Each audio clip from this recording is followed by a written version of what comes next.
Allez, bonjour et bienvenue sur universim.com. Aujourd'hui, on va sortir complètement du cadre du jeu vidéo et même de la simulation, puisque dans cette vidéo, on va parler un petit peu intelligence artificielle et surtout de ChatGPT. Oui, je le prononce comme ça parce que ChatGPT, c'est pas très glamour. Alors depuis quelques semaines, moi je vois fleurir sur YouTube notamment des vidéos de nouveaux youtubeurs, de nouveaux créateurs de contenu qui traitent de sujets divers et variés. C'est parfois assez surprenant d'ailleurs de voir des jeunes personnes parler de sujets plutôt vieux. Alors il n'y a pas de problème à ça, hein, au contraire, c'est juste que ça nécessite pour eux un bon travail de recherche et pour le coup il y en a beaucoup qui utilisent l'intelligence artificielle d'OpenAI, ChatGPT. Ce qui me chagrine un petit peu là-dedans, c'est que YouTube met vachement en avant en fait ces vidéos et récemment je suis tombé sur l'une d'entre elles sur un sujet que je maîtrisais parfaitement et je me suis aperçu que tout le contenu de la vidéo était faux. Alors j'ai donc vérifié en posant toute une série de questions relatives au sujet de la vidéo à ChatGPT pour voir les réponses qu'elle allait me sortir. Et la plupart des réponses étaient fausses, jusqu'à ce que je pose une deuxième question.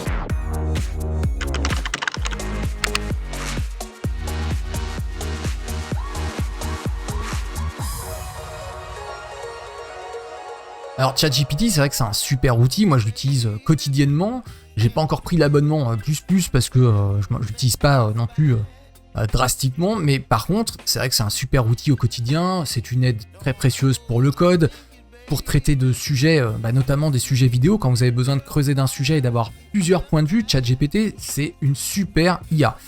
Je vais vous montrer un exemple de choses, d'ailleurs, je pense que ça va tous vous parler. Je vais mettre en lecture, puisque j'ai enregistré une petite conversation que j'ai eue avec ChatGPT. Je lui ai demandé de me citer des jeux qui étaient édités par Playway. Jusque-là, alors c'est une IA, elle apprend. La première fois que je lui ai posé la question, elle m'a mis dans la liste Farming Simulator, qui bien sûr, vous le savez, n'est pas édité par Playway.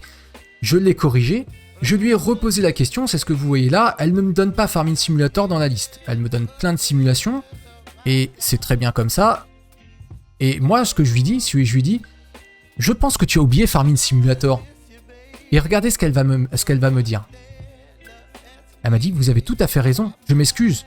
Playway a également édité la populaire série de jeux Farming Simulator qui simule une gestion agricole, nanana. Farming Simulator est l'un des titres phares de Playway et a connu plusieurs itérations à succès, notamment Farming Simulator 19 et 22. Bref, là, ce qu'elle est en train de me sortir, c'est ce qu'elle a eu d'abord lors de son entraînement, c'est-à-dire des textes qui traitent de Farming Simulator. Donc elle a retenu, je ne sais pas où est-ce qu'elle a lu ça, mais à un moment donné, elle a lu que Playway était éditeur de la série. C'est la première connerie qu'elle m'a sortie. Je l'ai corrigée, mais c'est quand même resté dans sa base de données. Donc là, elle m'a sorti la version corrigée, mais je l'ai mis un peu en porte-à-faux en lui disant « Est-ce que tu es vraiment sûr de toi ?» Et là, elle s'est repris, elle me donne sa deuxième réponse, l'ancienne réponse. Oui, vous avez raison, mais c'est surtout elle qui a tort et elle devrait pas répondre comme ça, elle devrait pas dire vous avez tout à fait raison, elle devrait plutôt dire il me semble que vous aviez raison, j'ai aussi ça dans ma base de données, voilà. Mais là, le problème c'est que quelqu'un qui fait une vidéo sur le sujet Farming Simulator et Playway pourrait très bien écrire un texte totalement faux. Donc là, je lui ai dit je pense que tu as oublié Farming Simulator dans la liste, elle se corrige, et là, je lui ressors une dernière chose, et sincèrement, c'est quelque chose que je vous conseille de faire systématiquement quand vous utilisez ChatGPT. Vous lui posez une question, elle vous donne une réponse, bien souvent c'est très correct, c'est d'ailleurs génial comme outil, ça vous évite de faire un gros paquet de recherches, même si je vous conseille toujours d'aller faire des recherches en plus, c'est-à-dire qu'elle va vous donner plusieurs solutions peut-être à vos questions. Prenez ces solutions et allez les confronter à Google. Vous les mettez dans Google, vous mettez les réponses dans Google et vous voyez si vraiment vous réussissez à retrouver des résultats cohérents qui concordent sur des sites spécialisés. Et bien sûr, si vous êtes en train de parler de Farming Simulator et que c'est Voici ou Gala qui vous parle du sujet, vous zappez complètement. Si par contre c'est jeuxvideo.com, Universimu ou un site spécialisé dans le jeu vidéo qui vous parle de Farming Simulator, c'est beaucoup plus pertinent. Donc là, je lui ai posé une question qui la remet encore en question. Je lui ai juste demandé, et vous devez le faire systématiquement, vous lui demandez « Est-ce que tu es sûr ?» Regardez ce qu'elle va répondre. À partir de là, l'IA, elle va se remettre en question. Elle va dire « Ok, là j'ai dit de la merde. » Et là, elle va vous sortir la bonne réponse. Mais sortez-le systématiquement. Alors la bonne, pour le coup, moi, ça a été la bonne réponse. Voilà, je m'excuse pour la confusion précédente. En réalité, Playway n'est pas l'éditeur de la série de jeux Farming Simulator, c'est bien Giant Software qui est l'éditeur de la franchise. Alors, c'est pas tout à fait vrai, puisque la vraie... Je lui ai demandé, par exemple, et pour Farming Simulator 19, vous savez que Giant Software édite la nouvelle version 22, mais que ce n'était pas le cas pour Farming Simulator 19 et les précédents opus. Donc là, je lui ai demandé, est-ce que pour Farming Simulator 19, c'est le cas? Et normalement, elle devrait me sortir la bonne réponse.